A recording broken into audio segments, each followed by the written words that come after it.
Savannah mourning the loss of a beloved educator. That's right, and has K through 8 confirming that Dr. Linda Davis was killed in a car wreck just blocks from the school at Whitfield Avenue. The cause, a man without legal status fleeing a traffic stop with immigration's enforcement. WJCL 22 News' Lydia Blackstone is live now. And Lydia, tell us more about how this crash happened. Good evening, Greg and Shannon. The Department of Homeland Services says that a man was fleeing ICE officials when he ran a red light and took an illegal U-turn right here. This is the exit you would take when going onto the Truman Parkway. It was then that he hit and killed a Chatham County educator. Broken glass and bent car frames being taken off the roadways in Chatham County after an early morning crash. The deceased, a beloved special education teacher, Dr. Linda Davis, who worked less than a mile away at Hess K through 8. While students were out for President's Day, Monday was a work day for teachers like Dr. Davis. The school responding, releasing a statement saying, "We should all expect and try to understand that there will be a variety of emotions and responses as to what has occurred. The most important thing we can do is to be supportive and encourage an open expression of feelings." So there was a Savannah special ed teacher who lost her life due to a fact a illegal immigrant in the state of Georgia was running from ICE during a routine traffic stop. Now, I want to know, where's the outrage for this? Will there be protests? Will there be people that would be upset? What will be the response to this? Because this woman lost her life because of a legal immigrant. If this person wasn't in this country illegally, she will still be living today. When are people going to start seeing the actual reasoning to why we have ICE and DHS? Prime example here. This guy knew he was wrong. He knew he was a criminal. He decided to run, and he ended somebody's life that was innocent.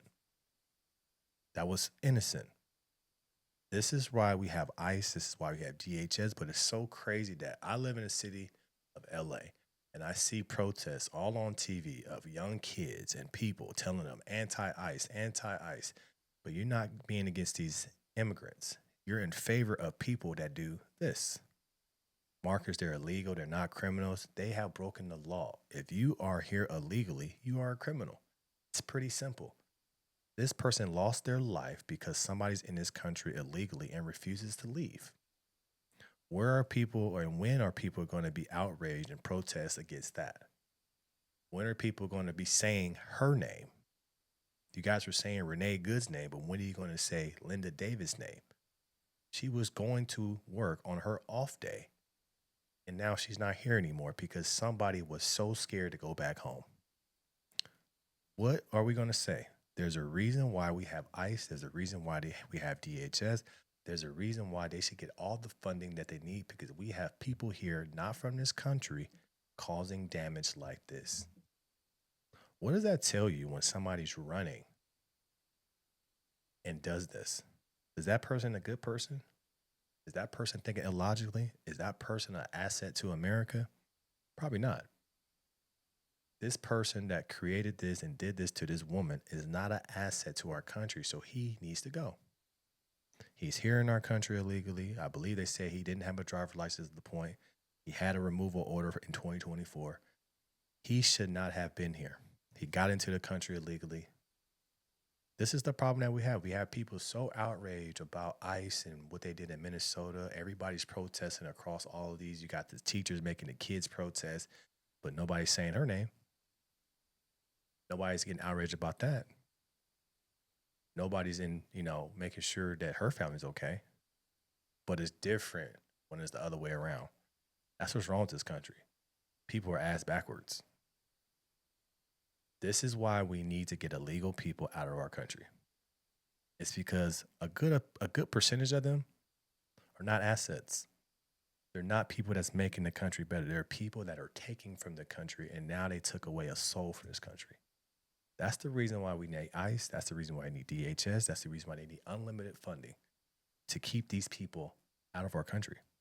For what led up to it, police say ICE officers initially attempted a traffic stop of 38-year-old Oscar Vasquez Lopez. The Department of Homeland Security says he was initially stopped, then sped away, running a red light and making an illegal U-turn, which caused the deadly collision. DHS releasing this photo and saying he was in the country illegally from Guatemala. Vasquez Lopez has been charged with reckless driving, driving without a valid license, vehicular homicide, and other offenses. ICE policy says in regards to a situation like this, ICE officials use reasonable and necessary force when someone resists arrest. ICE officers and agents prioritize safety, including the safety of the people that they arrest, and are highly trained in de-escalation. Vasquez Lopez is currently in custody in the hospital. Authorities say he did not suffer serious injuries in the crash.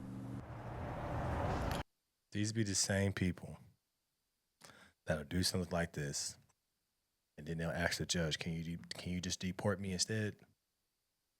No, that's too late. These are the same people that look at the judge and say, just deport me now. No. Going underneath the jail. You're going underneath the jail. That's what it is. These people want to be deported when it's finally in their favor. It's upsetting that somebody lost their life because somebody broke the rules. When will people be upset about that? And as for the school where Dr. Davis worked right down the street from here, it was closed today because of President's Day. It will reopen to students tomorrow, where they say on hand counselors will be for both staff and students to talk about this tragic event. When we look at this world, when we look at this country, we have a lot of people that are backwards. We have a lot of people that would jump on the bandwagon because everybody else is jumping on the bandwagon. But we have a lot of people in this country of ours that are followers. They're not just going to stand up for things that are right. They're going to stand up for things that everybody else is saying. There's a lot of people that was protesting ICE, saying ICE this, ICE that. Even though I think a majority of them were getting paid, they were protesting. But nobody's going to protest against having illegal immigrants in our country as passionately as they did when they protested ICE. ICE is doing the job to keep us safe. You can't say that illegal immigrants don't affect you, because they do. Because they just affected this woman and she's not here anymore. This woman didn't go out there and do something on her own. Somebody hit her to where she's not here anymore. This is the reason why you have to praise ICE, DHS, that they're getting people off the street that shouldn't be here. We have to start keeping things simple. Right or wrong? Are you here in this country legally? No? Okay, you're a criminal. You're having a crime. So you need to get back to your country. The crazy thing is, I've been to so many countries. That's what they do. Looked at your passport. You've been here a little too long. I need you to get up out of here in the next couple of days. They do that. So why is it a big deal that America does that? Because also, too, when we see the people that are here, like I said, they're not assets. They create chaos. They take money from the country. They're not a positive. They're more of a negative. This is why you always have to praise ICE and DHS. I don't care what you think. You always have to praise them because they're helping us keep our family safe. Let me know your thoughts about this in the comments below. Like, share, and subscribe to the channel. As always, keep this thing rock, keep it going. I appreciate you guys rocking with me. Make sure you tune into the No Filter Morning Show Monday through Friday, 10:21 a.m. Pacific Standard Time. We're going to be rocking and rolling. I appreciate you guys, and I'm out.